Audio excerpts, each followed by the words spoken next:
Hello everyone, welcome back to your own channel that is Electron chemistry.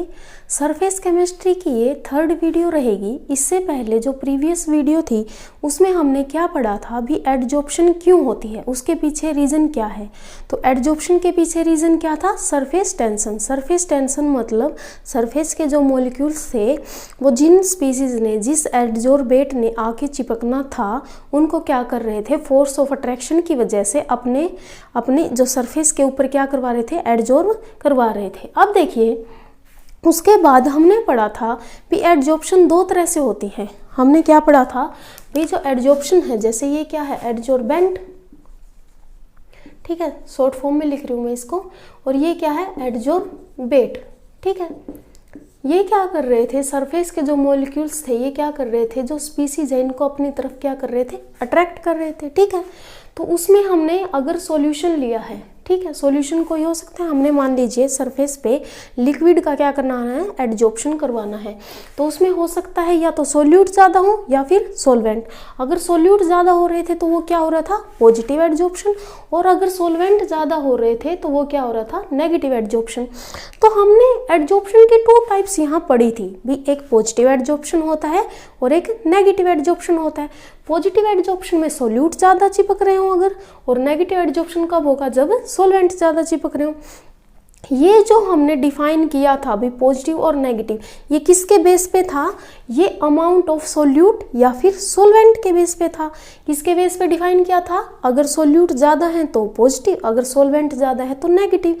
अब हम पढ़ेंगे कि एडजॉर्प्शन फर्दर टू टाइप्स का होता है। मान लीजिए ये सोल्यूट या फिर सोलवेंट जो भी यहाँ आकर चिपका, अब हमें ये नहीं पढ़ना है भी सोल्यूट ज़्यादा चिपका या सोलवेंट, वो तो हमने पॉजिटिव एडजॉर्प्शन और नेगेटिव एडजॉर्प्शन में पढ़ लिया। अब हमने पढ़ना है अगर जो ये स्पीसीज यहाँ पर आकर चिपकी हैं, इनके बीच में फोर्स ऑफ अट्रैक्शन तो देखो हुआ था, हमने पढ़ा था ना सरफेस टेंशन में, ये मॉलिक्यूल्स इनको अपनी तरफ अट्रैक्ट कर रहे थे, फोर्स ऑफ अट्रैक्शन की वजह से ये यहाँ कर आकर चिपक रहे थे, ठीक है, इनके बीच में बॉन्ड की फॉर्मेशन हो रही थी।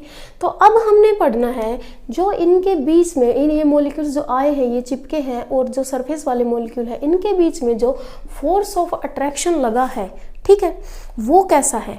अब हमने जो डिफरेंस पढ़ना है वो किसके बेस पे पढ़ेंगे, फोर्स ऑफ अट्रैक्शन के बेस पे। देखिए, अगर जो ये आकर चिपकने वाली स्पीसीज है क्या है, वो एडजॉर्बेट, ठीक है, और ये सरफेस है, ये क्या है, एडजॉर्बेंट।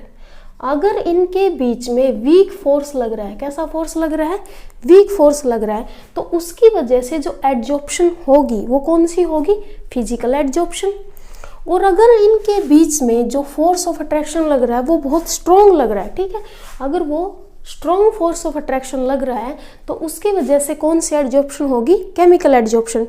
अब हमें इसके बीच में डिफरेंस पढ़ना है और ये इंपॉर्टेंट है, पेपर में हर बार ये पूछा जाता है। देखिए 2 या 3 मार्क्स में ये एज इट इज क्वेश्चन आता है आपको।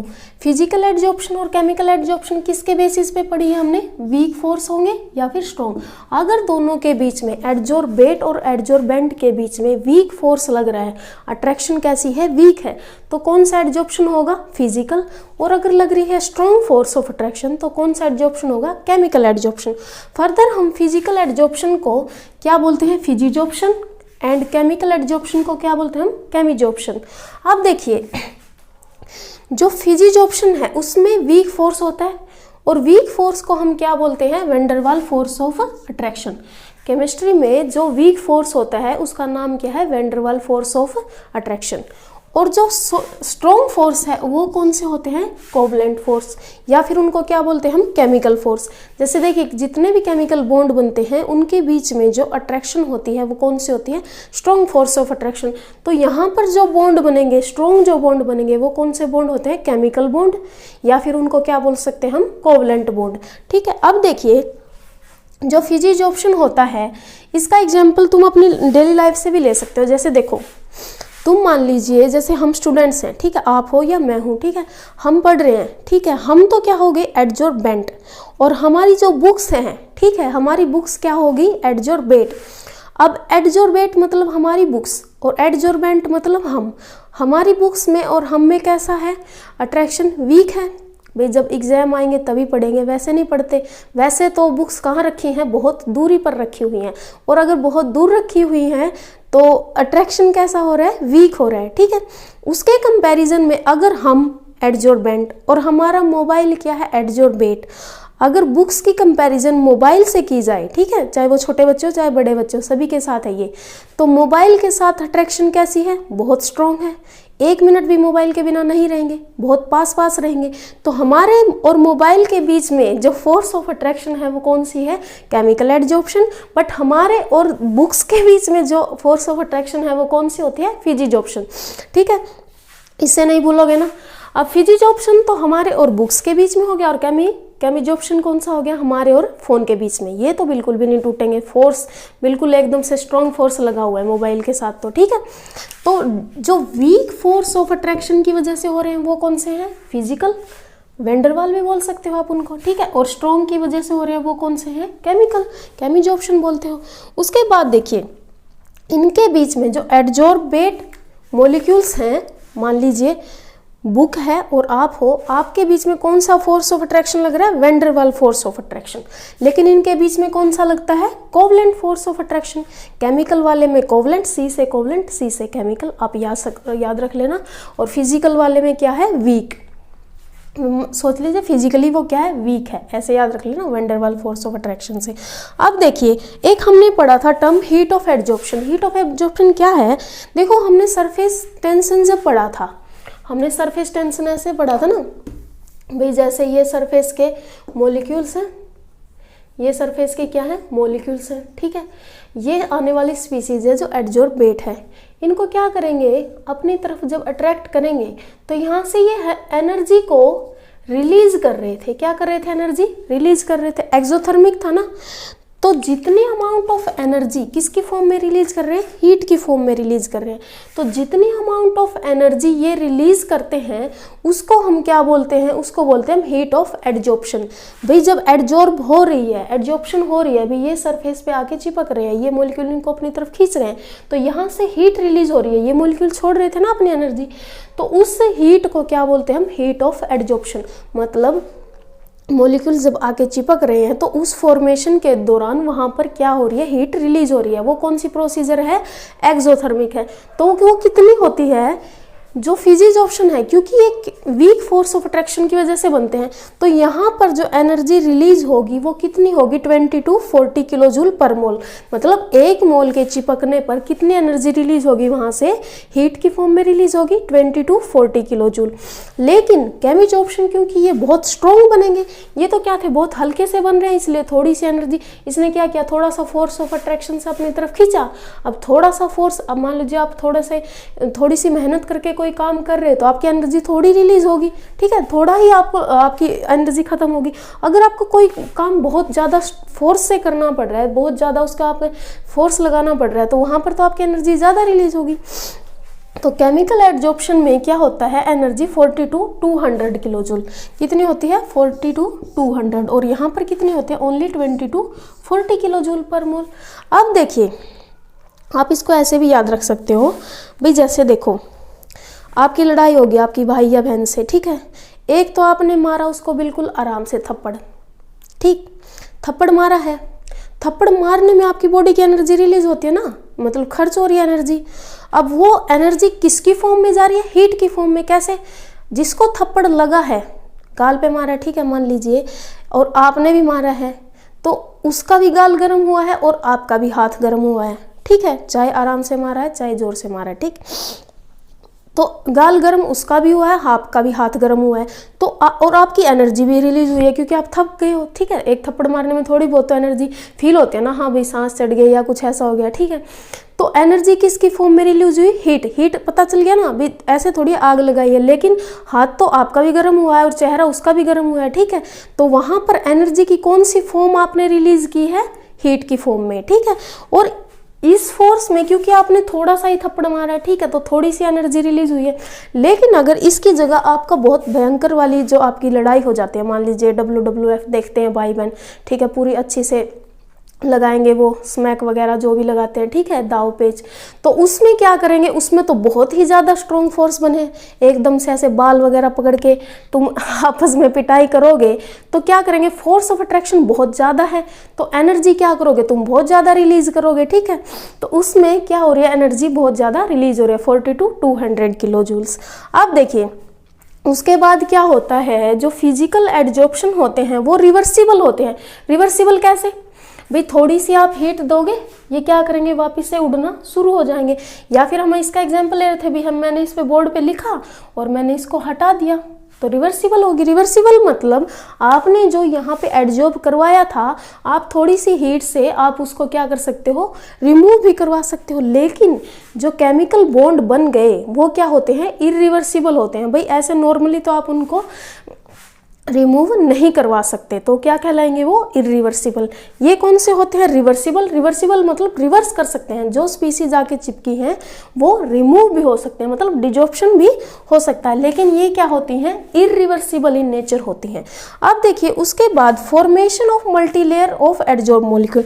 इसमें क्या होता है, जो फिजिकल एडजॉर्प्शन होती है इसमें मल्टी लेयर्स बनती है, मतलब एक लेयर यहाँ पे बनी, ठीक है, उसके बाद दूसरी लेयर भी बन सकती है, तीसरी लेयर भी बन सकती है और चौथी लेयर भी बन सकती है। लेयर मल्टी लेयर मतलब जैसे देखिए केक वगैरह आपने देखा होगा, एक नीचे ब्रेड की लेयर है, ऊपर उसके बाद वो जो क्रीम है, ठीक है, उसके बाद सेकंड कुछ और चॉकलेट वगैरह हो सकते हैं, तो एक लेयर के ऊपर एक लेयर बनती है। इनकी फॉर्मेशन कैसे होती है, मल्टी लेयर। लेकिन इनमें क्या होता है, मोनोलेयर। मोनो का मतलब एक, ठीक है, इनकी कैसे होती है, मोनोलेयर, मतलब ये ऐसे काम करते हैं, भाई ये सरफेस है, ठीक है, इस पे ये मॉलिक्यूल्स आके चिपक गए, बस एक बार सरफेस कवर कर लिया, उसके बाद ये दूसरी लेयर नहीं बनाते, ये सिर्फ और सिर्फ एक ही लेयर बनाते हैं। उसके बाद देखिए जो इनकी होगी मल्टी लेयर और इनकी होगी मोनोलेयर बनते हैं। अब इसके बाद अकर एट लो टेम्परेचर, ये क्या करेंगे, लो टेम्परेचर पे ही होते हैं। अगर ज़्यादा टेम्परेचर कर दिया तो ये क्या करते हैं, वहाँ से रिमूव हो जाते हैं। लेकिन जो केमिकल जो एड्जॉर्प्शन होता है वो लो पर, मॉडरेट हो या फिर हाई हो, हर टेम्परेचर पर वो फॉर्मेशन होती है केमिकल एड्जॉर्प्शन, क्योंकि ये स्ट्रॉन्ग फोर्स की वजह से है और ये वीक फोर्स की वजह से है। भाई इतना थोड़ा सा ही फोर्स है और अगर टेम्परेचर हाई हो गया तो क्या होगा, मॉलिक्यूल्स की काइनेटिक एनर्जी बढ़ जाएगी। काइनेटिक एनर्जी बढ़ने की वजह से वो यहाँ नहीं बैठे रहेंगे, अब वो एनर्जी मिल गई उनको, वो क्या हो जाएंगे, रिमूव हो जाएंगे। इसीलिए अगर वीक फोर्स है तो वहाँ पर टेम्परेचर क्या रखना पड़ता है, कम रखना पड़ता है। अब देखिए जो फिजिजॉर्प्शन है उसका एग्जाम्पल क्या है, भी चारकोल लिया था हमने, उसके ऊपर हम सल्फर डाइऑक्साइड गैस जब डालेंगे तो उसके बीच में जो बॉन्ड बनेंगे वो वीक बॉन्ड बनते हैं और उनको क्या बोलते हैं हम, फिजिजॉर्प्शन। थोड़ा सा टेम्परेचर देते हैं तो वो क्या करते हैं, रिमूव हो जाते हैं। लेकिन केमिकल एड्जॉर्प्शन जो होता है, केमिजॉर्प्शन जो होता है, उसका रियल लाइफ एग्जाम्पल क्या है, जैसे देखो हम जो ज्वेलरीज पहनते हैं वो किसकी होती है, तो गोल्ड की होती है या फिर सिल्वर वगैरह की होती है। तो उन पर क्या होता है, थोड़े दिनों बाद देखो आप जब नई ज्वेलरी लेके आते हो बिल्कुल एकदम से लस्टर होती है, बहुत चमक होती है, उसके अंदर शाइनी होती है। लेकिन थोड़े टाइम बाद वो क्या होता है, भी जैसे सिल्वर वगैरह की तो क्या होती है, थोड़ी सी ब्लैकनेस होनी शुरू हो जाती है, उस पर काली काली परत आनी शुरू हो जाती है। लेकिन गोल्ड क्या होता है, वो थोड़ा सा ना उसकी शाइनिंग कम होने लगती है, मतलब डल होने लगता है। वो किस वजह से होता है, जो हमारे सराउंडिंग में ऑक्सीजन होती है, मॉइस्चर होता है, ठीक है, तो वो क्या करता है, उसको कोरोजन करना शुरू कर देता है। किसका, उस पर छोटी सी मतलब तो पतली सी लेयर किसकी शुरू हो जाती है, जमनी, ऑक्सीजन की। और इसको क्या बोलते हैं हम, जैसे लोहे पर तो कोरोजन साफ दिखता है, जंग लगा हुआ, उस पर बस ये शाइनिंग कम होनी शुरू हो जाती है और सिल्वर काला होना शुरू हो जाता है। तो वो ऑक्सीजन क्या करती है, उसके ऊपर लेयर बना लेती है। जैसे आपके ज्वेलरी है सोने की हो या फिर वो चांदी की हो, उसके ऊपर क्या बना लेती है, एक लेयर बना लेती है ऑक्सीजन की, ठीक है। तो ऑक्सीजन की लेयर वो क्या कह सकते हैं आप, उसको कोरोजन भी कह सकते हैं। देखिए जब वो लेयर बनती है, जैसे लोहे पर जो कोरोजन लगता है वो तो क्या करता है, उसको डैमेज कर देता है, खोखला कर देता है, ठीक है। लेकिन जो हमारी ज्वेलरी वगैरह पे सोना है या फिर चांदी है, उस पे जो लेयर बनती है ऑक्सीजन की, जो बिल्कुल शुरू में लेके आते हो ना और थोड़े दिन पहनने के बाद वो थोड़ा डल हो जाता है, वो उसके लिए हानिकारक नहीं होती, वो उसके लिए यूजफुल होती है, प्रोटेक्ट करती है। जैसे देखो मान लीजिए आपकी ये ज्वेलरी है, ठीक है, इसके ऊपर एक लेयर बन गई ऑक्सीजन की, थोड़े दिन में डल होने शुरू हो गई है, वो क्या करती है, अब जो ये लेयर ऊपर ऑक्सीजन की बन गई, वो क्या करेगी, दोबारा से उस मेटल को, मतलब मेटल क्या है आपकी, सोना है या फिर वो चांदी है, ठीक है, गोल्ड है या फिर वो सिल्वर है, उसको फर्दर, मतलब एक बार लेयर बन गई तो वो नीचे जो आपकी मेटल है, सोना है या चांदी है, वो ऑक्सीजन की लेयर उसको सराउंडिंग से रिएक्ट होने नहीं देगी, दोबारा उस पर कोरोजन नहीं बनने देगी, ठीक है। तो कोरोजन नहीं बनने देगी तो मतलब एक ही लेयर बन रही है। तो ये क्या बोला था मैंने कि ये क्या बनाते हैं, मोनोलेयर बनाते हैं। भी मैंने इसको कवर कर लिया चारों तरफ से, अब मैं इसको दूसरे से रिएक्ट करने नहीं दूंगी, मतलब और जो सराउंडिंग में ऑक्सीजन है या फिर ये मॉइस्चर है उससे वो रिएक्ट करने नहीं देगी, तो फर्दर उसके ऊपर कोरोजन नहीं लगेगा। लेकिन हम लोग क्या करते हैं भाई, शाइनिंग कम होगी, दोबारा से जाएंगे सुनार के पास, उसको क्या करवाते हैं, पॉलिश करवा देते हैं, साफ करवा देते हैं उसके ऊपर से। वो क्या करते हैं, एक्वारेजिया में करते हैं ना, तो उस देखो वो क्या करेगा, उस ऑक्सीजन की लेयर को हटा देगा, ऑक्सीजन की लेयर हटने से वो दोबारा से शाइनिंग होनी शुरू हो जाएगी। अब देखो जब ऑक्सीजन की लेयर हटी है तो आपके सोने या चांदी के साथ तो बॉन्ड बनाया हुआ था, तो जब वो उसको रिमूव करेगा तो थोड़ी बहुत तो आपकी मेटल, सोना या चांदी, वो उसमें जाएगा ही, ठीक है। मान लीजिए 10 ग्राम का था, पक्का 8 ग्राम का तो रह गया होगा। अब देखो आप उसको साफ करवा के ले आए, थोड़े दिन बाद क्या होगा, फिर से लेयर बनेगी उसके ऊपर, सोने या चांदी के ऊपर फिर से लेयर बनेगी, आप फिर से उसको रिमूव करवाने जाओगे, तो ऐसे करते करते वो सोना बिल्कुल आधा रह जाता है। आप सिर्फ शाइनिंग के लिए क्या करते हो, अपनी मेटल को तुड़वाते रहते हो, बार बार क्या करते रहते हो, उसको शाइनिंग करवाने के लिए दोबारा से पॉलिशिंग करवाते रहते हो। तो शुरू में ही नए जो आभूषण लेके आते हो, उनको पहनने के बाद जो उसके ऊपर लेयर बनती है ऑक्सीजन की, ठीक है, वो उसके लिए हानिकारक नहीं होती, वो यूजफुल होती है। इसलिए पॉलिशिंग वगैरह ज़्यादा करवाना नहीं चाहिए, क्योंकि बार बार आप करवाओगे और नई सरफेस है, फिर से ऑक्सीजन के मॉलिक्यूल्स और मॉइस्चर आके उसके ऊपर ऑक्सीडेशन बनाएंगे, ठीक है, फिर से कोरोजन लगेगा, आप फिर से रिमूव करवाओगे। तो जो फर्स्ट में लग गया, उसके बाद उसको नहीं करवाना चाहिए। अब देखिए ये किसका एग्जाम्पल था, केमिजोप्शन का, ऑक्साइड्स ऑफ AU, AU क्या होता है, गोल्ड, और AG क्या होता है, सिल्वर, जो गोल्ड और सिल्वर पर जो ऑक्साइड बनती है। अब देखिए इसके बाद हमने एक टर्म पढ़ी थी, क्या थी, डिजॉप्शन। डिजॉप्शन क्या था, रिमूवल ऑफ एडजॉप्शन, और ये क्या था, शॉप्शन, ठीक है। शॉप्शन क्या होता है, एडजॉप्शन प्लस एब्जॉप्शन। देखिए जैसे आप ये कपड़े वगैरह डाई करवाते हैं, हम ना डाई करवाते हैं, कलर चढ़वाते हैं उनमें, तो क्या होता है वो सरफेस पे थोड़ी ना करता है। मान लीजिए आपने किसी शर्ट में या दुपट्टे में कलर करवाना है, तो वो जो डाई करने वाला होता है वो उसको प्रॉपर सरफेस पे भी और बल्क पे भी हर जगह ही उसका कलर चढ़ता है ना। तो ठीक है, तो अगर शॉप्शन का कोई अगर आपको एग्जांपल देना है तो वो डाइंग ऑफ आप किसी भी बोल सकते हो, कोई मेटल हो सकता है उसका डाई करने का, या फिर कपड़ा हो सकता है, ठीक है। अब देखिए डिजॉप्शन क्या होता है, रिमूवल ऑफ एडजॉप्शन। अब उसके बाद हमें पढ़ना भी, हमने ये तो पढ़ लिया एडजॉप्शन क्या होती है, सरफेस में मॉलिक्यूल्स आके चिपक रहे, किसकी वजह से होती है, सरफेस टेंशन की वजह से होती है। सरफेस टेंशन की वजह से वहाँ पर क्या होता है, टू टाइप्स के हो सकते हैं, या तो हो सकता है पॉजिटिव या फिर नेगेटिव। पॉजिटिव होता है अगर सॉल्वेंट ज़्यादा हो रहे हैं, नेगेटिव होता है अगर सॉल्वेंट ज़्यादा हो रहे हैं, ठीक है। पॉजिटिव सॉल्यूट और नेगेटिव क्या होता है, सॉल्वेंट। फिर उसके बाद हमने पढ़ा था अगर उनके बीच में फोर्स ऑफ अट्रैक्शन स्ट्रॉन्ग लग रहा है तो केमिकल, और वीक लग रहा है तो फिजिकल, इनके बीच में डिफरेंस भी पढ़ लिया। अब हमें नेक्स्ट टॉपिक जो पढ़ना है ये भी बहुत इंपॉर्टेंट है, ये क्या है, फैक्टर अफेक्टिंग एडजॉप्शन। भाई जो एडजॉर्ब हो रही है, जो प्रोसेस हम पढ़ रहे हैं एडजॉप्शन, उसको कौन कौन से फैक्टर अफेक्ट करते हैं, किन किन की वजह से वो अफेक्ट होती है।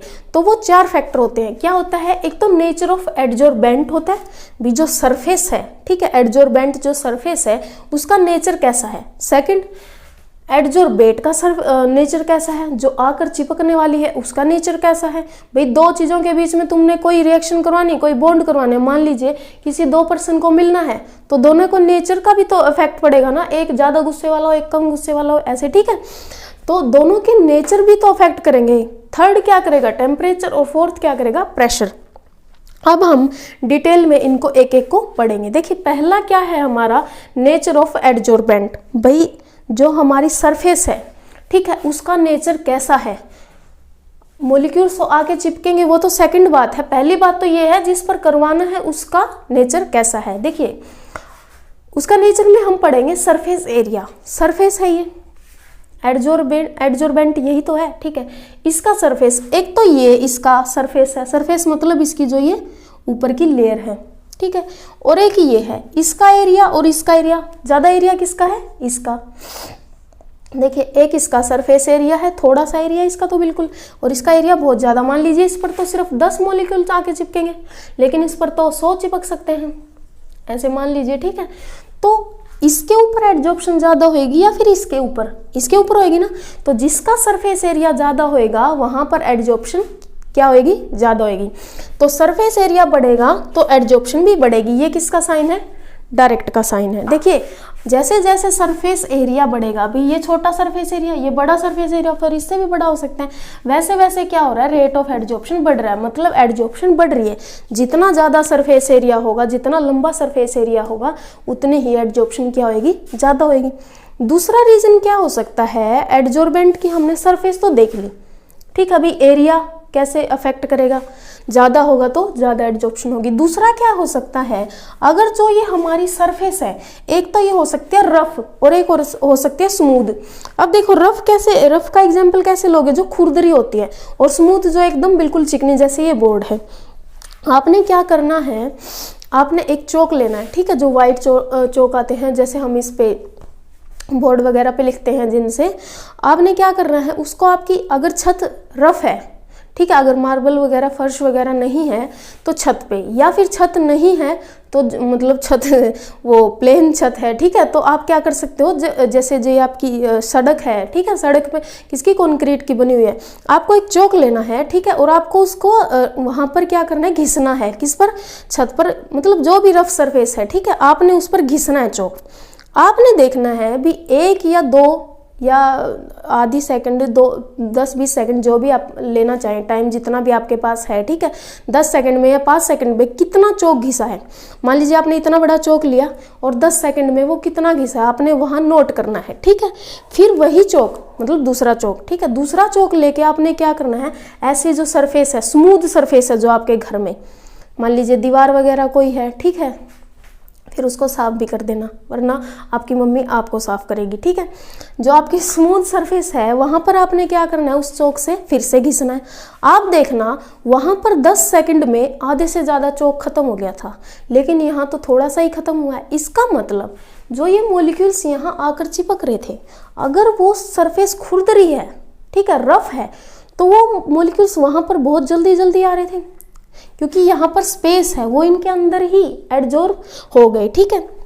लेकिन अगर वो स्मूथ है तो क्या है? वो उनके ऊपर चिपक नहीं रहे, क्योंकि फोर्स ऑफ अट्रैक्शन नहीं लग रहा, क्योंकि फ्रिक्शन बहुत कम है। देखिए हम एक तो चिकना फर्श होता है बिल्कुल, और एक थोड़ा सा खुरदरा फर्श होता है। जल्दी किस पर गिरते हैं? चिकने पर ना, क्योंकि हमारे पैर उसके ऊपर क्या नहीं कर पाते? बाइंडिंग। तो इसी तरह से स्मूथ सरफेस के ऊपर जो मॉलिक्यूल्स थे आकर चिपकने वाले थे, वो बाइंड नहीं कर पाते तो इसके ऊपर बैठ ही नहीं सकेंगे। अब अगर आप सरफेस के ऊपर चल रहे हो, फर्श के ऊपर चल रहे हो, बिल्कुल चिकना फर्श है, ठीक है, स्मूथ है, तो क्या आप उसके ऊपर चल पाओगे? नहीं चल पाओगे, गिरोगे। लेकिन अगर थोड़ा सा खुरदरा है तो उसकी वजह से उनके बीच में बॉन्ड बनेगा, आपके पैर के बीच में और जमीन के बीच में, फर्श के बीच में, तभी तो आप चल पाओगे। और दूसरा रीजन क्या होता है? फ्रिक्शन। जितना ज्यादा फ्रिक्शन होगा उतना ही इजीली हम चल सकते हैं। इसीलिए तो रोड पे क्या होते हैं? खुरदरी सड़क होती है ना, बिल्कुल, ठीक है। अब देखिए एक हो गया रफ और दूसरा हो गया स्मूथ। तो रफ सरफेस पे क्या हो रहा है? बहुत ज्यादा मॉलिक्यूल्स आके चिपकेंगे एज कंपेयर टू स्मूथ।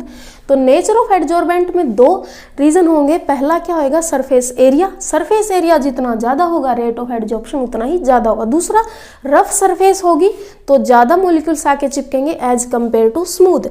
अब देखिए हमने ये तो पढ़ लिया अभी नेचर ऑफ एडजॉर्बेंट कैसे कैसे अफेक्ट करेगा। अब सेकंड आपको पढ़ना है नेचर ऑफ एडजॉर्बेट। ये तो मैंने यहाँ करवा दिया। आपका होमवर्क क्या है? आपको नेचर ऑफ एडजॉर्बेट, भाई एडजॉर्बेट जो आके चिपकने वाला है वो कैसे अफेक्ट करेगा, वो आपको सोचना है खुद से, ठीक है। और जो सबसे अच्छा एग्जाम्पल दे सकता है वो कमेंट कर देना। अब उसके बाद थर्ड जो केस हम पढ़ेंगे, फिर उस नेक्स्ट वीडियो में हम उसको डिटेल में पढ़ेंगे। सेकंड क्या पढ़ेंगे हम? Temperature of surface. अब देखिए भाई, मान लीजिए एक सरफेस है, ठीक, और वो उसका टेम्परेचर बहुत हाई है, तो क्या मॉलिक्यूल्स उसके ऊपर जाके चिपकेंगे? नहीं चिपकेंगे। अब मान लीजिए एक सरफेस है बिल्कुल गर्म सी, मान लीजिए अब पार्क में जा रहे हो आप, ठीक है, और वहाँ पर कुर्सी है, वो जो होती हैं बड़ी बड़ी कुर्सियाँ, अगर गर्मी है, वो बहुत ज़्यादा गर्म है, तो क्या आप उसके ऊपर बैठोगे? नहीं बैठोगे। लेकिन अगर वो बिल्कुल ठंडी है, गर्मियों का टाइम है ये, ठीक है, तो बहुत ठंडी है, तो क्या आप उसके ऊपर बैठोगे? बिल्कुल बैठोगे। भाई अगर टेम्परेचर सरफेस का बहुत ज़्यादा होगा तो एड्जॉर्प्शन क्या होगी? बहुत कम होगी। इन्वर्सली प्रोपोर्शनल का साइन है ना भाई, टेम्परेचर बढ़ेगा तो एड्जॉर्प्शन क्या होगी? डिक्रीज। अगर टेम्परेचर घटेगा तो एड्जॉर्प्शन क्या होगी? इंक्रीज। अब देखिए, आपने टेम्परेचर बढ़ाया है, टेम्परेचर बढ़ा रहे हो तो एड्जॉर्प्शन क्या होगी? जो मोलिक्यूल्स आके चिपके थे वो उल्टे क्या हो जाएंगे? रिमूव हो जाएंगे। जैसे जैसे टेम्परेचर बढ़ेगा तो एड्जॉर्प्शन की बजाय क्या होना शुरू हो जाएगा? डिजॉर्प्शन। थोड़े बहुत जो बैठे थे, मान लीजिए शुरू में टेम्परेचर मान लीजिए कम था तो मोलिक्यूल्स आके बैठ गए, ठीक है। अब जैसे जैसे टेम्परेचर बढ़ रहा है तो मोलिक्यूल्स जो बैठे थे वो भी क्या हो रहे हैं? रिमूव हो रहे हैं। तो क्या हो रहा है? डिजॉर्प्शन। लेकिन अगर टेम्परेचर फिर से डाउन हो गया, कूल डाउन हो गया, तो फिर क्या होंगे? एड्जॉर्प्शन। तो टेम्परेचर बढ़ेगा तो डिजॉर्प्शन और टेम्परेचर कम होगा तो एड्जॉर्प्शन, ठीक है। अब देखिए, जैसे इसको आप ऐसे भी याद रख सकते हो भाई, अब जैसे ठंड है, ठीक है, तो सारे क्या सोच रहे हैं फ्रेंड्स अपने भी, एक बेंच पे, जैसे तुम क्लास में सोचते हो भी एक बेंच पे 3-4 बंदे बैठ जाएं, क्योंकि टेम्परेचर क्या है? कम है। टेम्परेचर कम है तो एड्जॉर्प्शन हो रही है, क्योंकि बेंच ठंडा है, सारे सोच रहे हैं 3-4 बैठ जाएं तो ठंड कम लगेगी, ठीक है। 4-5 मिलके बैठ रहे हैं तो एड्जॉर्प्शन हो रही है।